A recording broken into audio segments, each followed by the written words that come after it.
Hello and thank you for joining us here at the First Alert Desk. I'm joined by my friend and colleague Sierra Cummings. She is our investigator here at Atlanta News First, and we are talking about something pretty serious today that's going to really impact all of Atlanta, or a lot of people in this city. Yeah, that's a big deal. Atlanta Medical Center in downtown, the heart of Old Fourth Ward, but again, it goes beyond Old Fourth Ward. It really will leave Atlanta with only one level 1 trauma center, and that will be Grady, which is already dealing with some of its own issues with overcrowding and long wait times. So we wanted to do a deeper dive into the impact of the closure of AMC. Let's take a look at that.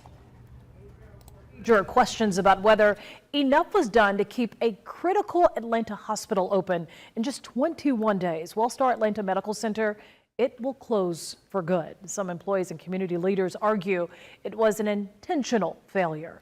As Atlanta News First investigator Sierra Cummings found out, warning signs date years back.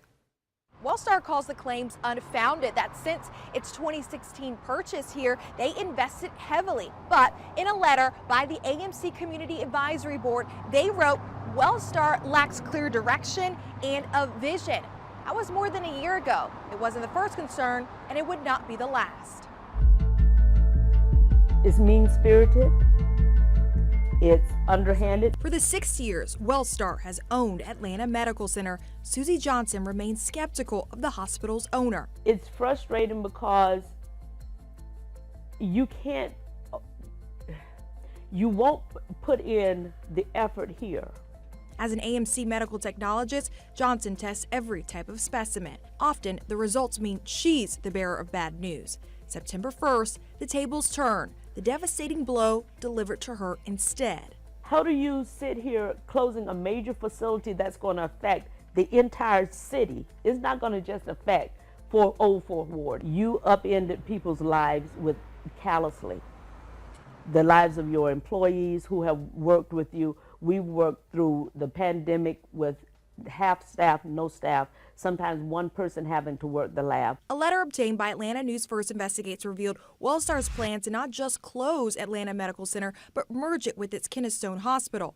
That letter was dated the same day of the public announcement that would leave Atlanta with the single level 1 trauma center. Wellstar had already filed paperwork in June with Georgia's Department of Community Health to change the name to Keystone Regional Medical Center. We gave our blood, sweat, and tears, but we were not given the common decency to be told honestly. Workers claim significant upgrades and resources barely trickled into AMC over the years. Stakeholders say they demanded long-term service strategies that never came. Wellstar disputes those claims, saying it spent $350 million in improvements. Back in 2016, Tenet Health owned 5 area hospitals, including AMC. Tenet sold off all of them in a bundled deal to Wellstar, which meant the nonprofit inherited the already financially struggling AMC, as the facility primarily serves low-income families. They really didn't want us. However, Wellstar says it was never their intention to not identify a path forward, citing the pandemic,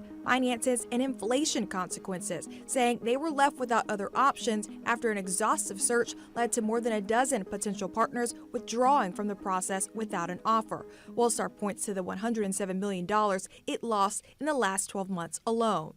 Members of Wellstar's own Community Advisory Board seemingly felt the opposite. Writing in a letter last year, there have been ill-conceived random strategies to reduce or eliminate services and slow improvement on safety and quality control, adding it is clear that without a vision by Wellstar leadership, it will result in continued deteriorating conditions. Adding the lack of serious investment in building partnerships is concerning. Is there such thing as a truly non-profit hospital? Well, a not-for-profit hospital is a legal construct. It's providing those services at highest quality and lowest cost. Metro Atlanta healthcare economist Bill Custer argues because Medicare and private insurers require hospitals to offer more treatment than ever before, the medical market has even more nonprofits focused on profits. So there's been a variety of attempts to try to give not-for-profit hospitals incentives or regulation that directs them more toward fulfilling that community mission. In fact, this study recommends just that. Johns Hopkins collected data on all U.S. nonprofit hospitals. Results revealed overall, many of the hospitals' charity care was not aligned with their actual obligations connected to their tax exemptions. But we did find, according to the very latest federal charity care reports, AMC did $62 million in charity care. Tax exemption laws also require nonprofit hospitals to do these community needs assessment reports. But Custer says the name holds more weight in theory than in practice. To identify problems that they feel they can address, not that they have to address all of the problems. AMC's own needs report identified 6 priorities for the Atlanta area. Number 1, access to health care. It only adds insult to the injury of AMC's closure. People will die. I mean, that's just a fact. You're choosing to who you provide that care to. So here are the main takeaways in all of this. WellStar says they were left without a choice here, that they tried multiple attempts at funding and partnership, and that WellStar remains the largest in all of Georgia for uncompensated care. Our website has their entire statement plus an interactive timeline of all of these events. In Atlanta, I'm Sierra Cummings, Atlanta News First. A lot to unpack there, and first of all, you did a very deep dive indeed on this. Let's talk a little bit about that word, intentional failure. That has a heavy meaning behind it. It's a heavy claim that community leaders and AMC staff, or I guess at this point, former AMC staff, are even making. Essentially, what this story looks at is, was there some effort to make sure this hospital thrives? Right. And workers and community leaders are saying they feel like they didn't witness enough over the last 6 years. Again, you saw in that story that diagram showing that WellStar has owned the hospital for 6 years. So if we go back to 2016, at the start of it, right before WellStar purchased AMC, it was a part of a bundle deal. So 5 area hospitals were being sold off by Tenet Healthcare, and AMC, it is important to note that AMC was already financially struggling. So that just has been the historical issue with that facility, that it has struggled. And we know from context, the area that it serves is primarily low-income families. Right. So usually those people rely on charity care, or maybe they can't afford to make a payment for a procedure. So that gets to the whole point of AMC not being able to really make enough money to see that facility thrive on its own. The whole point that some of these workers are saying, and the community leaders so frustrated, say, well, was there enough? Was there enough attempt at getting funding and partnerships for other people to step in and help? Was there enough invested into that community? As a nonprofit, yeah, it's important to think about the operational expenses, but the claim that they're making is if it's a nonprofit, maybe is the bigger mission community good. And again, it's equally important to note that WellStar Embassy denies those claims. They say the claims are unfounded, that they have put in a lot of time, resources, and millions of dollars, and it just wasn't enough to keep this area afloat. And something that you mentioned in your story, the timeline of all of this. I wanted to bring that up here off of our website and maybe walk me through this. Right, and so we are a couple days out. I think at this point we're 20 days out before AMC will close November 1st. But we're going to go all the way back to March 2nd, 2021. We've got the AMC Community Advisory Board sending this letter to the AMC Board of Trustees saying, hey, we're very concerned. It seems like random plans, not sufficient enough plans to see this facility thrive. They point out that they're nervous for AMC downtown and also AMC South, which is an East Point. And then you go to April of this year, and we know that AMC East Point has essentially closed. It's now like an urgent center, but it no longer has that emergency facility or hospital beds.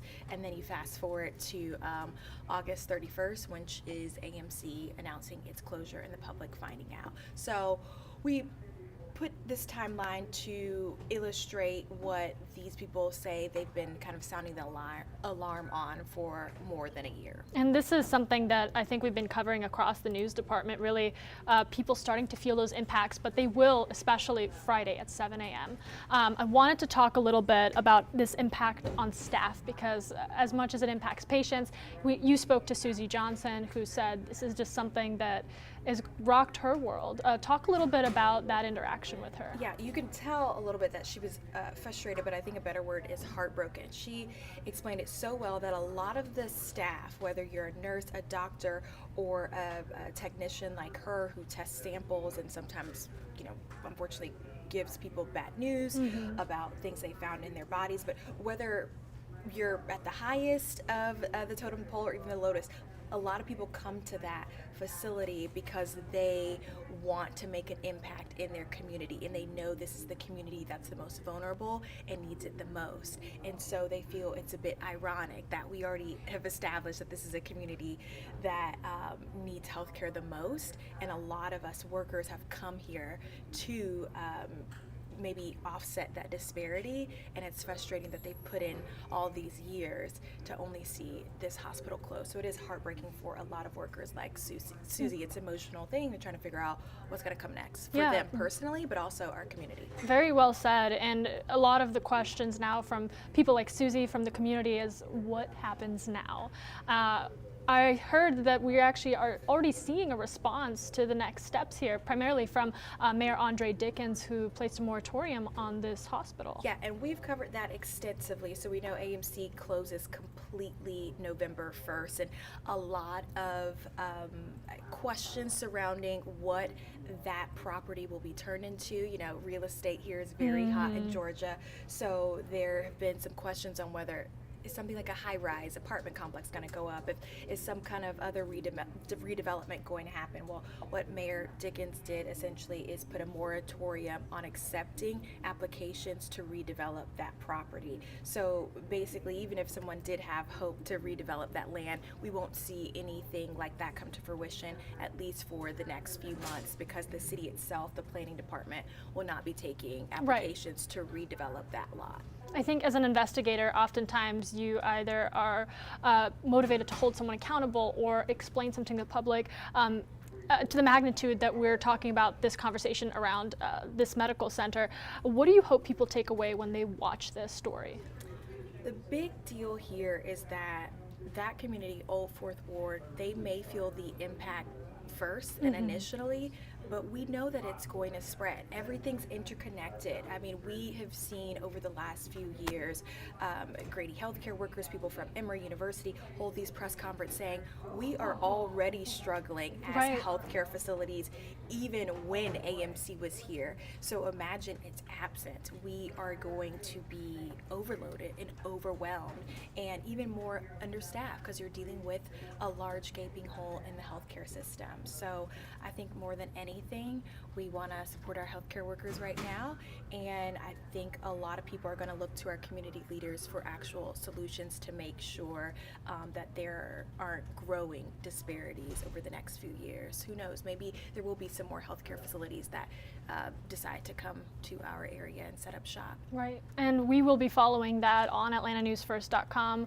Our newsroom is very much following this story along with the community. Of course, I want to make sure if people want to connect with you, maybe they have their own investigation they'd want you to look into, how can they reach you? Online, email, social media, all the above. Similar to this story, someone reached out to our investigative team and they said, hey, I'm a worker at AMC. I want you to know my experience. For the last few years, we've felt that Wellstar wasn't putting in enough effort, and I want you to hear my perspective. So they reached out via email to our investigative team, and we followed up, and that is how that story began. So email's always best. Social media is pretty easy. DM me, Twitter, Facebook. It's just my name at Sierra Cummings TV. Sierra, thank you so much for your time. All right, thanks for having me.